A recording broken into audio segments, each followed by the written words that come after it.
Bonjour à tous, bienvenue dans ce nouveau numéro du MAG. Cette semaine, les Agenais se déplacent à Perpignan. On se retrouve tout de suite avec Mathieu Blain, manager du SUA, pour l'interview de la semaine. Bonjour Mathieu, alors on aborde ce dernier match du premier bloc de championnat contre Perpignan. Est-ce que tu peux nous donner tes sensations sur ce début de saison ? Début de saison qui a commencé le 30 juin, après l'avoir préparé avec l'ensemble du staff, sur un stage dès la première semaine. On aime faire ça pour que ceux qui viennent d'arriver dans le groupe puissent s'intégrer tout de suite. Puis il y a beaucoup de jeunes, puisqu'on essaie de continuer le fait que le plus de potentiel soit avec nous. On a fait 3 matchs, dont une opposition ici devant l'ensemble des spectateurs, où il y avait beaucoup de monde et c'était très agréable, puisqu'on voulait une montée en puissance. On a repris parmi les derniers, mais parce qu'on avait fini les derniers en finale. Pour pouvoir se préparer sur le premier match de Béziers, qui a été perdu, enchaîné avec ce premier match contre Bourgoin à la maison et qui a été aussi perdu, donc un début de saison très compliqué. Tu parles de perte de confiance, Mathieu. Alors d'abord, d'où vient-elle et ensuite comment y remédier ? La perte de confiance, elle est visible par ces 2 défaites, c'est une évidence. On a regardé les matchs et on s'est aperçu que sur ces 2 premières rencontres, on avait un déficit en termes de défense. La défense est toujours le symbole de la bonne forme, en tout cas mentale de l'équipe. Alors il y a les 1 contre 1 qui ont été manqués, puis il y a aussi l'organisation générale dans la capacité à se replacer, à refaire l'équilibre. Donc on s'est attaché à essayer de mettre en place des séances, d'une part pour repréciser les choses, puisqu'on n'avait rien changé, mais il a fallu les repréciser, notamment la capacité à circuler autour des rucks, qui sont entre 100 et 120 fois par match, et puis remettre de l'intensité sur le 1 contre 1 pour que les actions puissent être terminées. C'était compliqué, mais il faut respecter certaines étapes. Ces étapes, justement, est-ce que ça veut dire que le staff a changé quelque chose ? On a changé la capacité à essayer de prendre de la vitesse autour des rucks. Plus on prend de la vitesse, plus le coulissage s'opère, plus il y a beaucoup de joueurs sur le premier rideau. Alors il faut gérer le second rideau et le troisième rideau, mais en tout cas on fait une ligne défensive très dense. Donc le staff, on a avec Jean-Jacques et Stéphane essayé de mettre en place des contenus qui leur permettaient ça, en essayant peut-être de consommer moins de joueurs dans les rucks pour qu'il y en ait plus sur la ligne. On leur a demandé de regarder en face et pas simplement sur les rucks. Les rucks, les joueurs ont tendance à focaliser sur le ballon alors qu'il y a toute une animation en face qui est en train de se mettre en place. Et puis on a évidemment discuté avec l'ensemble du staff. On a Anthony Hanot qui est notre analyse vidéo qui nous sort énormément d'images et qui nous donne beaucoup d'images des entraînements pour voir si les choses étaient comprises. On a beaucoup discuté avec la prépa physique, avec Jean-Luc Arnaud et Mathieu Barrault, pour être sûr qu'il n'y avait pas de déficit. Et il n'y en avait pas, on les a testés, donc il n'y en avait pas. Le médical est évidemment aux petits soins pour les garder bien debout. Donc on a essayé d'éliminer des doutes ou des questions, et puis de renforcer ces choses. Mais voilà, on est pour l'instant que sur une victoire contre Narbonne. Alors c'est des choses qui ont justement bien fonctionné, étant donné la belle prestation contre Narbonne. Oui, c'est une belle prestation parce que c'est la première victoire. Je pense qu'on avait besoin de gagner dans ce métier. On est programmé pour la gagne et c'est toutes les semaines. Ça veut dire que tu passes à l'évaluation toutes les semaines de savoir si c'est bien ou pas bien. On n'est qu'à une victoire sur 4. Il y avait eu des prémices de reprise de confiance, notamment défensive contre Pau. Mais le match était perdu. Alors on a perdu que de 5 points avec un point de bonus défensif contre les premiers du championnat. Et effectivement, contre Narbonne, on a vu des choses extrêmement intéressantes, notamment l'entame, les 20 premières minutes qui ont été très bonnes. L'entame de la seconde mi-temps, puisqu'on marque tout de suite. Mais on a été obligé de défendre énormément encore. Il y a eu plus de 200 plaquages. Et en termes d'efficacité, c'est encore loin d'être parfait.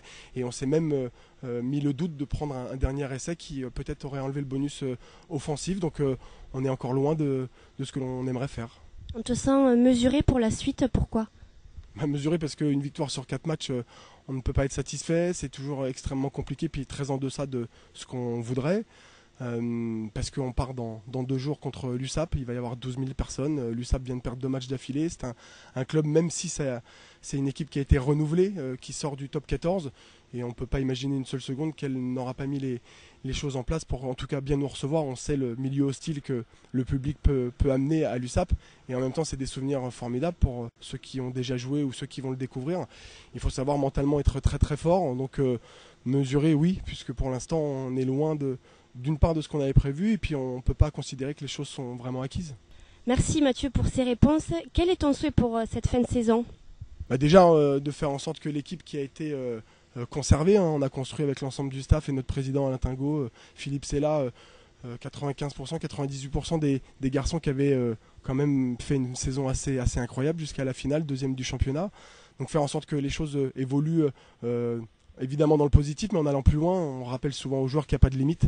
Et ça passe par la capacité à se dire qu'ils vont être encore plus attendus, qu'on va être encore plus attendus. Quand tu perds en finale, ceux que tu joues, ils veulent te fendre en deux, comme on dit, encore plus. Donc ça, mentalement, il faut s'y préparer. Et je crois qu'il faut être encore plus exigeant, puisque la route est encore longue. On voit bien que les équipes qui arrivent à passer l'échelon supérieur, c'est des équipes qui ont travaillé sur 3 ou 4 ans. Donc nous, on en est à notre 16e mois de vie commune. Vie commune avec l'ensemble du club, il y a une inertie assez formidable avec l'ensemble des bénévoles, avec l'ensemble de l'administratif, avec l'ensemble des jeunes et l'association. On essaye avec Philippe, l'ensemble du staff, de décloisonner et de faire en sorte que le SUA soit vraiment le grand club représenté et que tout le monde puisse s'y retrouver. Donc je souhaite au SUA dans son ensemble et pas qu'à l'équipe première de pouvoir sourire et aimer gagner tous les week-ends. Merci Mathieu. On regarde tout de suite ensemble la composition qui se déplacera à Aimé-Giral.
Cette semaine, dans le défi, 2 doubles maîtres s'affrontent, Happy Ratouni Yarawa et Jean-Baptiste Roideau.